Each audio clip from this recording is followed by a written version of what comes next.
بسم الله الرحمن الرحیم. دکتر صاحبای عزیز، بحث بعدی ما سر پاست اپراتیو پین است. شما میفهمین که در صورتی که اگر اون جروحات عمدی باشه یا تصادفی، وقتی جروحات به وجود میاد ناسیسپتورا اکثرتشان کٹ میشن. ما ایراد جرحه را در نظر بگیریم، آخذای عصبی که هستی کلش کٹ میشه، به مو خاطر مریض احساس درد میکنه.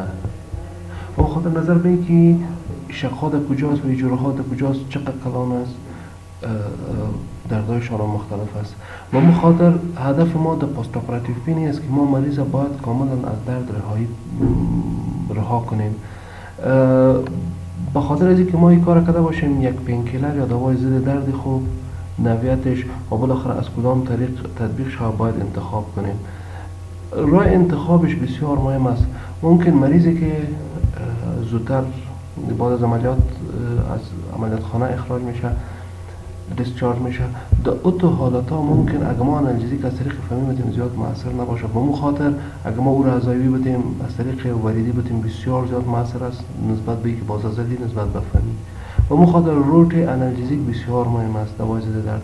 و مو خاطر مریضایی که بعد از عملیات میباشن اکثرا مودریت تو سیویر پین می داشته باشند، دردای بسیار طاقت فرسا تا با دردای متوسط 30-70% آمد. اهمیت یک پینکیلر خوب چی است؟ اول درد مریض آرام میکنه، مریض روحان آرام میشه، مریض خوب تنفس کرده میتونه، از نمونیا جلوگیری میشه، مریض ایل موبیلایز میشه، هر چقدر زود متحرک شده از دیپ وینوس ترومبوزیس، از زخمای بستر، از چیزا جلوگیری میشه. مریض زود از شبخانه مرخص بشه، از نظر اقتصادی بسیار مهم است. و از کرونیک پین جلوگیری میشه.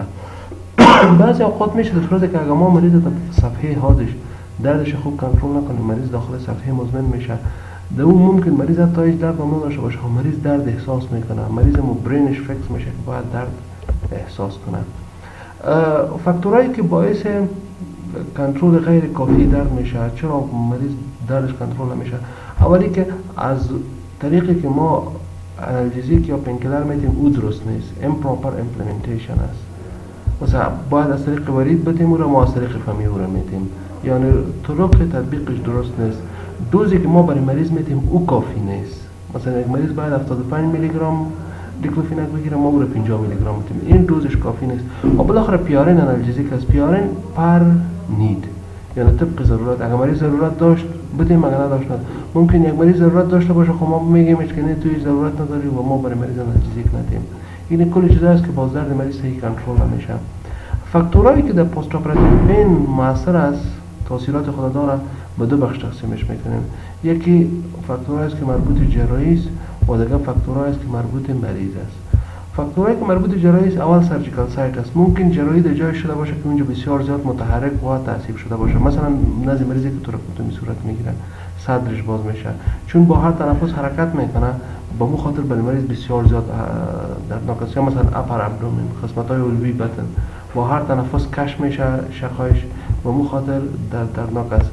مثلا در جایی که بسیار زیاد تعصیب شده است، مثلا کف پا، کف دست، بسیار زیاد دردناک است اینا، و اون خاطر باید آنالژیک دروست برشان داده شود. نوع اپریشن در صورتی که هر چقدر عملیات کنان باشه باید اونم که خوب آنالژیک 2 تا 3 تا برای شروع شود. نوع جراحاتش هر چقدر جراحات کلان باشه اونم که خوب آنالژیک، زیاد آنالژیک باید برای شروع شود. بعد از اون کات آف تیشو است. به صورت عموم ما دو نوع شقا داریم در جراحی. یکی شقایی است که دو انساج از یکی دیگر دور میشه از یکی دیگر دور میشه، بعد از او که را دور کنیم در قسمت‌های پایین مداخله میکنیم. یکی شقایی است که دو انساج قطع میشه. و بخاطر هر چقدر که انساج قطع شود اونم زیاد دردناک است، هر چقدر انساج دور شود یکی دیگر اونم کمتر دردناک است. و بالاخره اوزایماست، هر چقدر که در یک ناحیه اوزایما محصور میمونه، مثلا در دست در پای و رشته‌های عصبی را زیر فشار قرار میده، اونم دردناک میباشه. فاکتورهای دیگهش مربوط خود مریض است. مثلا از مریض از نظر فیزیکی خوب فت نیست، مریض از نظر روانی بسیار نارام است، اونم کم درد هم که سرش بیاد دگام نارام میشه، اونم درد زیاد حس میکنه. از نظر ژنتیکی و کلچر بعضی مریض هست که آماده اتحالات نیست. هر چقدر که سن مریض کم باشه اون موقع زیاد درد احساس میکنه. از نظر ایژوکیشن ممکن مریض زیاد ما رو آماده ساخته نتونیم و بالاخره سلیپ استیت ممکن بعضی مریض هست که از قبل خوابشون خوب نباشه اونا زیاد درد احساس میکنن. ما چطور یک پینکیلر انتخاب کنیم؟ ما برای راه انتخابش دو راه داریم. یکی است که اول از خود مریض پرسان میکنیم که چقدر داره، یک تایپ اپریشن رو در نظر میگیریم، شقای جراحی رو کلش، بعد از او پین اسسمنت میکنیم. خوبترین راه اسسمنت پین که مریض چقدر داره وایتال ساین است. وقتی که سری مریض درد میآید خود به خود هارت ریتش بالا میره، مثلا بلاد پرشرش بالا میره، فشار خونش، این کل چیز در صورتی که مریض هیچ یک ساید برای بلیڈنگ نداره که باید مریض تاکیکاردی شه. مثلا میبینی که مریض خوب است، خب مریض هارت ریت و تاکیکاردیش بالا میره، مریض بسیار زیاد نارام است و مریض احساس درد میکنه. ما مخاطب نظر به که دردش چقدر، در صورتی که اگر مایلد پین باشه خوبترین انالژیک برش پاراستامول و NSAID است. در صورتی که اگر دردش طاقت فرسا باشه باز دو حالات اوپیات است. خوبترین راهش است که کامبینیشن انالژیک داده شود، مثلا پاراستامول جمع اوپیات، NSAID جمع اوپیات، و دائم اعراض جانبیش عوارض جانبیش رو نظر میگیریم. این عوارض جانبیش توسط لگزاتیوا و دوای ضد استفراغ کاهش داده میتونه.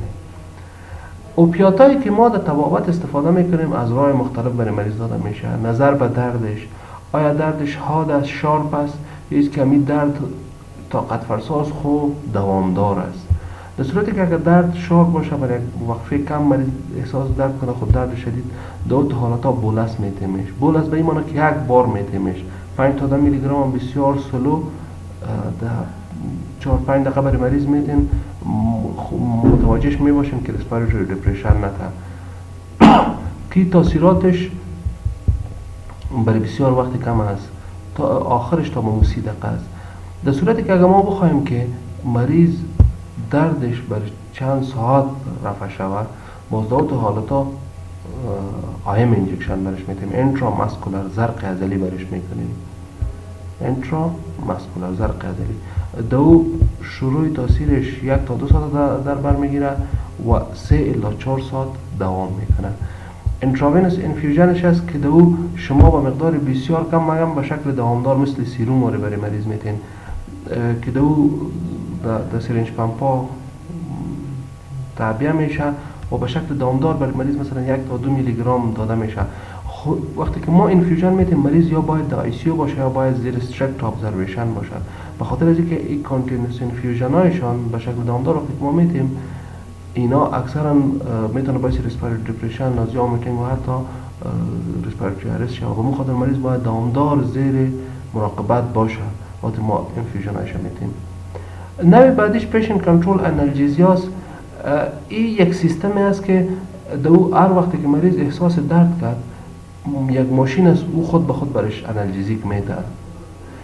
یک یونت داره، یک پمپ داره، به او پمپ سرنج مانده میشه، در داخلش انالژیزیک انداخته میشه، بعد از او با ورید مریض وصل میشه. 40% مریض اکثرا اینی انالژیزیک و پیشنت کنترول انالژیزیا را ضرورت میداشته باشند. دو وقتی که مریض درد احساس میکنه خود اون سنسورایی که در پمپ است او درد احساس میکنه و مو خاطر برش انالژیزیک ضرب میکنه. اونجا باز برش فکس میکنن، مثلا برش میگن که وقتی که مریض احساس درد کرد 1 تا 2 میلی گرم انالژیزیک برش بده یا مثلا 3 میلی گرم برش بده. خب مثلا مریض احساس درد کرد 3 میلی گرم برش داد، 2 دقیقه بعد باز احساس درد کرد باز باید برش بده. با مو خاطر تایمینگ یونت است، یک تایم مثل الارم واره قید میکنن. مثلا برش میگی اگر تا 5 دقیقه یا مثلا الی 10 دقیقه اگر مریض احساس درد هم کرد برش انالژیزیک نتی، اگر بعد از او احساس درد کرد برش بده. بهترین تایپش است. NSAID است که دو کاکسین اینهیبیتور است که سبب پروستاگلاندین پایین میره، خود به خود احساس مریض دردش رفع میشه که دو در صورتی که مریض تب هم داشته باشه کل عضوام رفع میشه. با مخاطر ساید افکتش باید در نظر باشه، مثلا مریض برانکوسپازم، پلاتلیت اینهیبیتور، گاستریک اریتیشن هم کلش در نظر باشه. لوکال ریجنال انستیزیا اکثرا برای پروسیجرهای خرد استفاده میشه که ناحیه به شکل موضعی بحث میشه و پروسیجر جراحی نزدشان اجرا میشه. و ریجنال انستیزیا یک ساحه بحث میشه.